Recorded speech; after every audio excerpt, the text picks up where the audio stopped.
All right, let's talk about my favorite corner in the draft class. Yes, you heard me correctly. Kool-Aid McKinstry, my corner number one. Well, why? Why do I have this guy who a lot of people like, a lot of people have a first round grade on, but don't quite have him as highly as I do? I just think he's a really smart player. I'll even acknowledge right off the bat, I think he's probably a bit scheme dependent. I really like him in a zone scheme. I don't know how much I love him in a man coverage scheme, but I think he could be in a great zone corner. Let's start off with this play where it's cover two zone. You see the area where he's supposed to cover, right? The, kind of flat area is what they call it on the top of the screen. It's obviously the one that I made in white, and McKinstry is the guy who's standing in that circle. Let's see what happens. So this play begins, and what I love about this, you're going to see him just in the corner of the screen right here. So when they're, the player for Mercier is going to run past him, he knows where he has help. So he's not just letting that guy run by him. He knows he has help behind him and is letting the help cover that player. Then what he's doing is reading the quarterback. There's a reason why he's stepping in. The quarterback is looking and throwing underneath right here. That's what McKinstry is paying attention to. He does such a good job of just being aware of his surroundings. He is, in my opinion, one of, if not the smartest corner I have seen since I've started evaluating this stuff. So for a 21-year-old, that's really impressive. Watch him be able to also make a great play on the ball. And listen, okay, the fact that the ball was tipped and he ends up with an interception there is certainly a bit lucky. There's no denying that. But he was going to come in and make a play anyway because he read it so well. And again, to some degree, you create your own luck, right? He was in position because of how well he read this play. So, to me, this is a really good play by McKinstry. Going over here, again, the ball skills are amazing at times. He makes plays that, he really does, he makes plays that I don't see NFL players making. Where something like this, it's going to be a Mississippi State wide receiver who's going to run just a quick slant route. Okay, well, let's see what happens. Right when this play begins, you see that, okay, ball gets thrown very quickly here due to some pressure, so that definitely maybe affected the quarterback's throw a little. But right here, it seems like the Mississippi State wide receiver has a bit of the inside leverage. So even though this throw is going to be a bit further than you would like, it still seems like a good situation for Mississippi State. At absolute worst case scenario, this would be an incomplete pass, right? Well, no, watch how McKinstry is able to somehow get to that ball. I mean, that's just an incredible play. I mean, that's something you see like wide receivers make. The fact that he was able to make it happen, and maybe the Mississippi State receiver should have been able to knock it away. Okay, fair enough. But again, to some degree, you make your own luck. And even if that was a perfect throw, I think McKinstry was close enough that I still don't think it's going to be a complete pass because he also was very good at knocking the ball away. Like something like this is an example of that where it's going to be a one-on-one matchup. And we would see these, the criticism of can McKinstry play man was a criticism that I heard.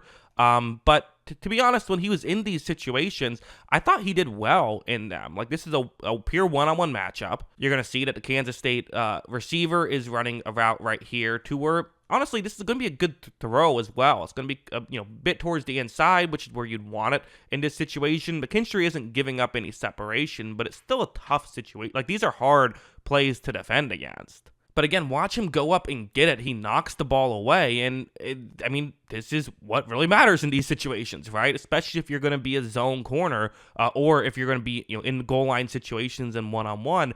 Having the ball skills and having the ability to, when a ball is in your area, make the play is super important. And it's something that he can do. And a couple more plays that are just kind of jaw-dropping, to be honest. When I was watching the film, I was just like, how is this guy pulling some of these things off? This play.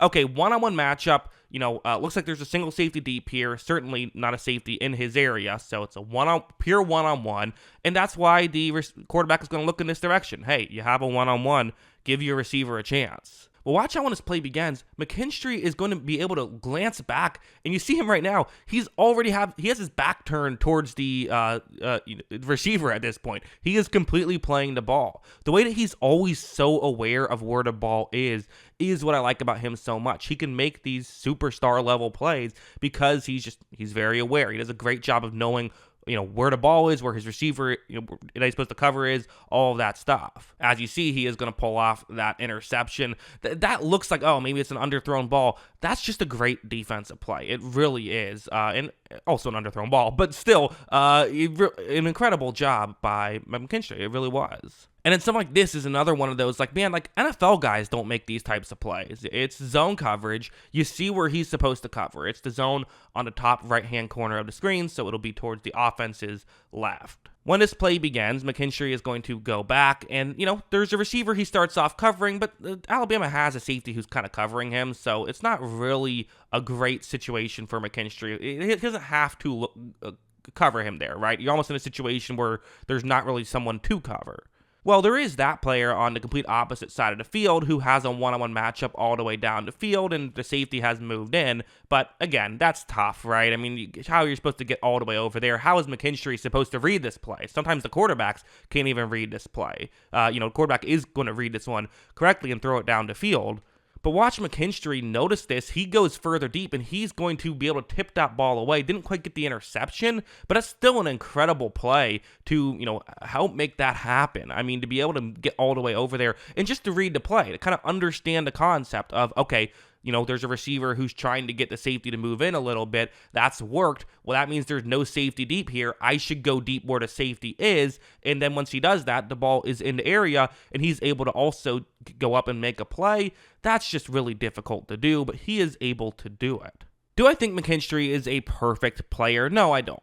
I do have him as a very high prospect on my big board. I don't have him as a top 10 prospect on my big board, right? Like, I do think there are some critiques.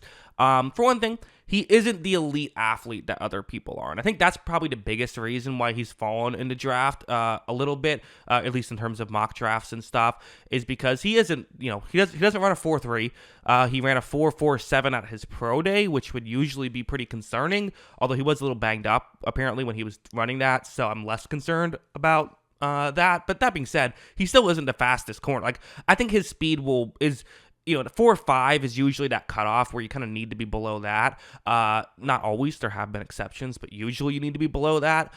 He's, I think, would probably be below that, just not a lot below that. So, that's part of why you might be more likely to look at other corners, certainly.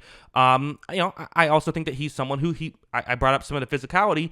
Sometimes he'll be too physical. It is a real thing, and sometimes he will get flagged for it, and I can especially imagine at the NFL level when guys are bigger, and let's be honest, know how to flop better, could that create some issues? For sure. I just think that I think it's going to work.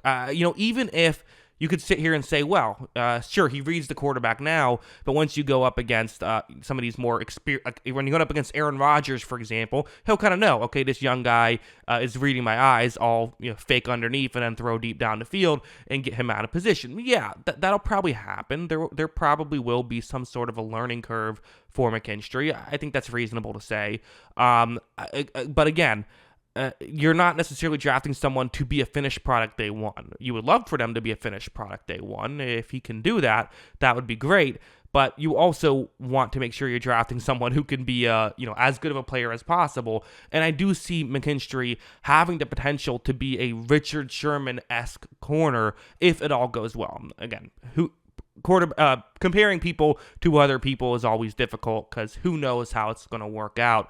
But I would rather a guy who I feel could be great at something than just a guy who isn't quite as good or maybe isn't even in the ballpark but runs faster. Even me, as someone who loves fast corners, and it is a real thing. I mean, if McKinstry is out of position, which will happen, he can't come back and make a play the way some of these other corners can. It is a fair critique. I'm not saying it isn't, but I think the pros outweigh the cons for me with McKinstry. When I was watching his tape, he was, easily the best film I saw.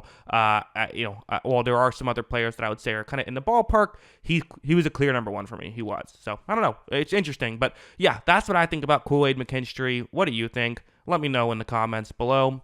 Always love hearing from y'all, and of course, as always, thanks for watching.